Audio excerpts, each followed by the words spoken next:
Hello and welcome. So, Lisey's Story is an 8-episode show on Apple TV based on Stephen King's novel of the same name. Stephen King actually wrote the show himself, and it's executive produced by J.J. Abrams, so obviously I was immediately intrigued. I should warn you, you're probably going to want to watch the show with subtitles. I'm a native English speaker and I rarely have this issue, but I noticed several times during this show that I just couldn't make out what was being said. And on a show where everything is a possible clue, you can't have that.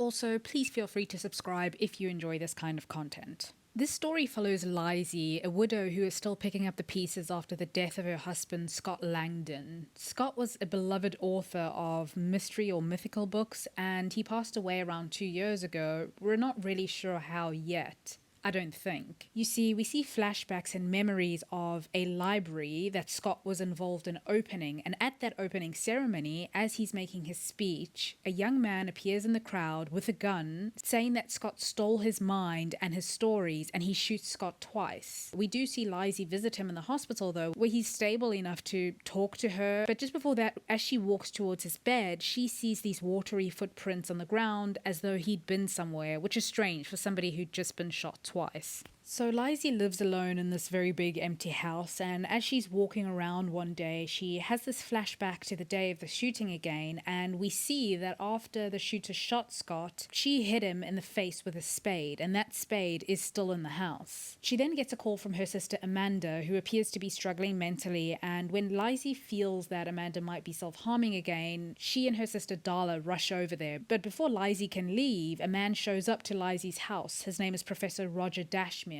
and he asks for Scott's unpublished papers. When Lisey refuses, the man drops his mask of politeness and gets a little threatening and very demeaning towards her, telling Lisey that she was just a hostess when she met Scott, and he reduces their marriage to her being someone who just slept in Scott's bed. He tells her that she has no right to have any control over Scott's work. She rear-ends him with her car and leaves anyway, and we see him later in a hotel room on the phone, and it seems as though there's some kind of organized effort to get those unpublished papers from Lisey, and the person on the other end is telling Roger how much Scott's books changed him. So Amanda's having a rough go of things and she's self-harming, but Darla arrives on time to take care of her, and Lisey decides to stay with Amanda for the evening. It would seem as though Scott, when he was alive, was somehow involved in Amanda's treatment and looking after her, and so we get a memory, and in it Amanda is catatonic, and Scott is telling her that this is just between them, and he breathes water into her body through her mouth, kind of like a reverse mouth-to-mouth. He tells her that there's nothing like it from this world. After this water treatment, Amanda seems to get better and she even becomes responsive. Amanda tries to explain to Lisey about the pool in her memory. This is where Scott says he got the water from. Scott also told her about some kind of treasure hunt and that the spade is the first clue. According to Amanda, as she's explaining this, she says that Lisey knows this but that she can't remember. So Amanda becomes quite distressed, but it seems as though Scott left quite a few clues with Amanda and with Lisey.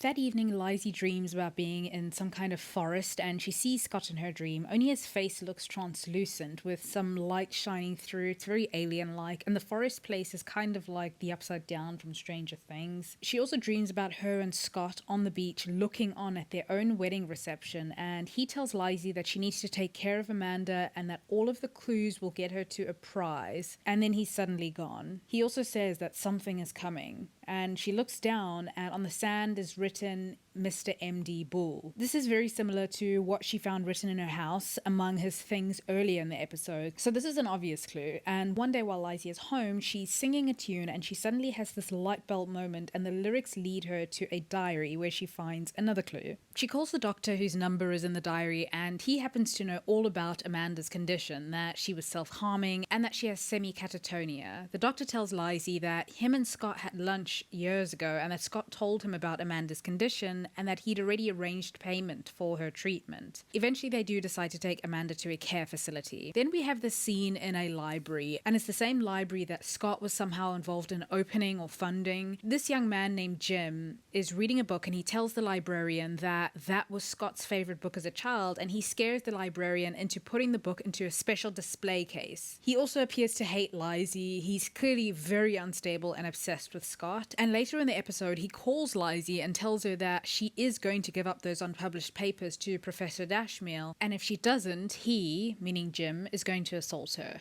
Lisey swears at Jim and hangs up the phone, and as she's leaving the room, a lighthouse lights up on its own. And that's it. That's the first episode. I'll be honest, I was so confused and unsatisfied that I watched another one, and sure, the story becomes a little less blurry, but it's a bit too slow, a bit too boring, a bit too creepy. The self-harm stuff is just really uncomfortable as well. I heard that the book that this is based on is really good, and I actually started reading it. I'm around chapter 2, and I know it's a very long book. I'm very early in it, but from what I've read, I think I might like the book more than the show. So am I going to carry on with the show? Absolutely not. But I am willing to carry on with the book. Anyway, if you have seen the show and you have some thoughts, feel free to share them below, and thank you for watching.